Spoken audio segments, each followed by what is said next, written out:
Estepanuan. Hari ini saya akan mempresentasikan tentang peredaran darah pada manusia. Sistem peredaran darah manusia meliputi darah, jantung, dan pembuluh darah.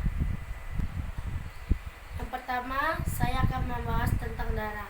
Darah adalah suatu jaringan yang terdiri atas sel-sel darah. Komponen darah adalah sebagai berikut. Yang pertama, ini adalah pembuluh darah. Yang kedua, ini adalah sel darah putih. Yang ketiga, ini adalah plasma. Yang keempat, ini adalah trombosit. Dan yang kelima, ini adalah sel darah merah. Komponen darah yang saya sudah sebutkan tadi memiliki cirinya masing-masing. Yang pertama adalah plasma darah. Plasma darah cirinya berwarna bening kekuningan dan terdiri dari 92% air. Berfungsi mengedarkan sari-sari makanan, protein dan hormon, dan membantu membuang zat-zat sisa metabolisme. Selanjutnya, sel darah merah. Sel darah merah mengandung protein, hemoglobin, berfungsi membawa oksigen dan mengedarkan ke seluruh tubuh, serta mengangkut karbon dioksida dari seluruh tubuh untuk dikeluarkan dari paru-paru. Sel darah putih berperan melawan bakteri, virus, dan kuman penyebab penyakit dalam tubuh dan membantu meningkatkan daya tahan tubuh.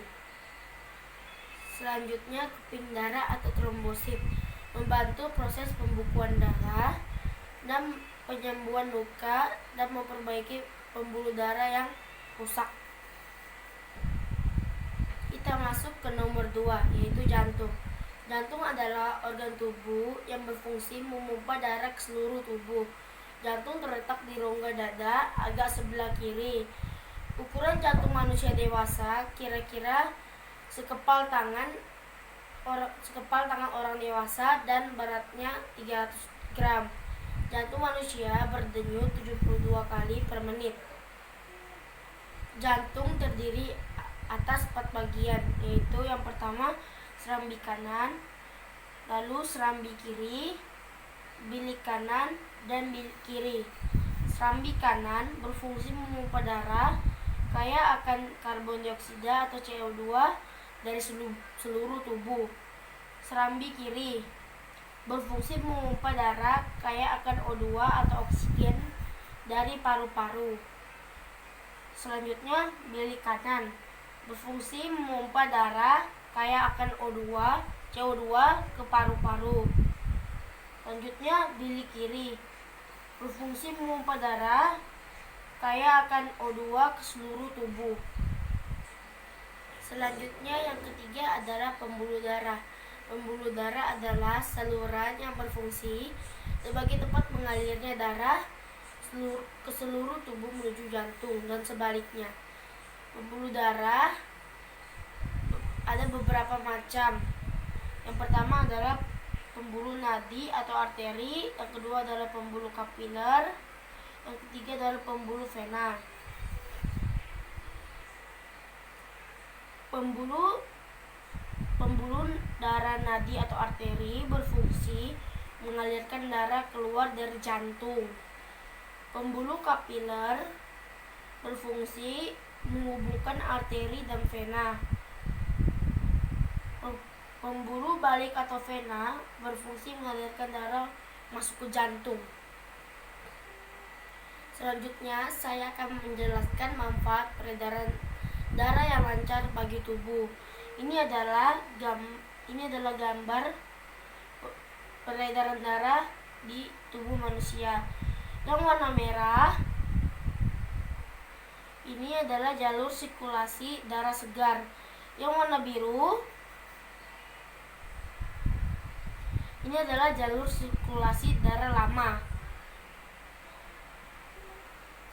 Ada juga manfaatnya dari peredaran darah yang lancar. Yang pertama, kesehatan terjaga karena pasukan oksigen dan zat-zat makanan ke organ-organ dalam tubuh akan lancar. 2. Bebas dari penyakit jantung dan stroke.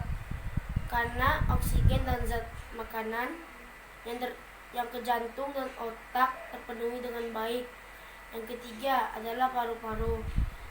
Paru-paru lebih sehat karena paru-paru mendapat pasokan oksigen yang cukup dan zat makanan yang cukup. Kita masuk dalam cara menjaga sistem peredaran darah. Yang pertama adalah olahraga dengan teratur. Olahraga dengan teratur itu contohnya seperti bermain skateboard, berlari, bermain bola, jogging, bermain bulu tangkis, dan lain-lain. Yang kedua, tidur yang cukup selama 7 atau 8 jam sehari. Yang ketiga, atur pola makan, hindari makanan yang mengandung banyak kolesterol dan garam. Yang keempat, hindari asap rokok. Ada akibat jika peredaran darah dalam tubuh kita tidak lancar. Yang pertama adalah anemia atau kurang darah merah yang mengakibatkan tubuh merasa lemah dan cepat lelah. Yang kedua, leukemia atau kanker darah karena produksi sel darah putih terlalu banyak mengakibatkan tubuh merasa lelah dan cepat lemah. Dan kurang nafsu makan, timbul nyeri di tulang dan peredaran darah pada bagian hidung. Yang ketiga, hipertensi. Hipertensi atau tekanan darah tinggi, gejalanya adalah sesak nafas, rasa nyeri di kepala, dan jantung berdebar-debar. Yang keempat adalah stroke, penyakit yang disebabkan pembuluh darah otak pecah atau tersumbat disebabkan pola makan yang tidak sehat, berkolesterol tinggi, dan banyak mengandung garam. Yang kelima, jantung koroner. Jantung koroner disebabkan adanya penyumbatan arteri dalam jantung sehingga aliran darah tidak lancar. Disebabkan kebiasaan mengkonsumsi makanan berkolesterol tinggi dan penyakit darah tinggi. Sekian presentasi saya tentang peredaran darah pada manusia. Semoga bermanfaat dan terima kasih.